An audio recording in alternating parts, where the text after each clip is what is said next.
Hai, Assalamualaikum. So, kali ni kita nak kongsikan resepi konflik madu. So, jom saksikan. Bahan utama kita mestilah konflik. Daripada jenama apa-apa, tak kisah. So, dalam ni kita dah ada susu pekat, salted butter dengan madu. So, kita akan cairkan ketiga-tiga bahan ini. So, ini yang kita dah cairkan. So, tunggu dia sejuk sekejap. Kemudian kita akan campur dalam konflik. Sekarang kita dah campur. Kita gaulkan sehingga sekata.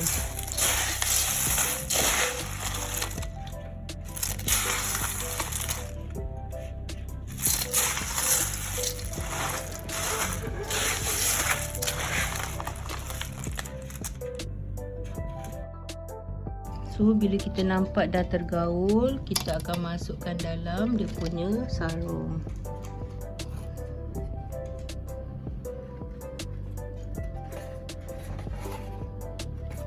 So, kita buat sampai siap. Kemudian kita akan bakar. So, dah siap. Kita masuk dalam paper cup. So, kita tinggal bakar. So, kita bakar suhu plus minus 150 selama 5 minit ke?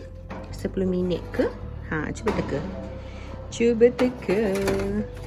Bismillahirrahmanirrahim.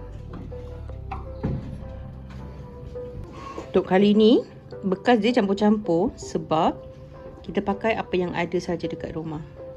Oops, ada satu ini terbalik. Kita tak bubuh apa-apa topping. Untuk sebelum ni kita bubuh cherry. Tapi kali ni kita buat kosong saja. So, ini hasil yang dah keluar daripada oven. Masih panas lagi. Nanti dah sejuk, baru kita susun dekat dalam dia punya bekas.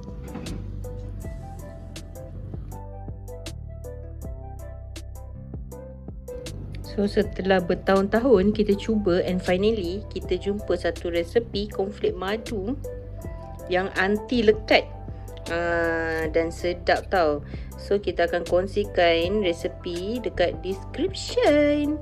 So, ini ada satu lagi yang dah masak teri satu lagi.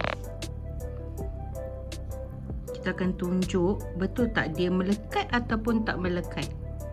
Dia tak melekat dan rasanya enak, berlemak.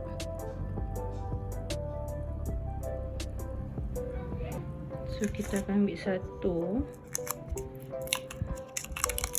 Kita buka dia. Dan dia tak melekat. Tanam.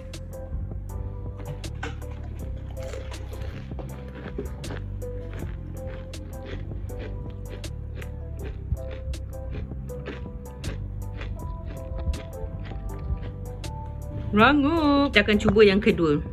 Ambil jalan mana-mana. So, saya ambil yang ni.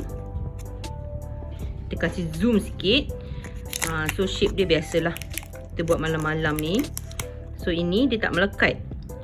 So, ini kita akan makan. Bismillahirrahmanirrahim.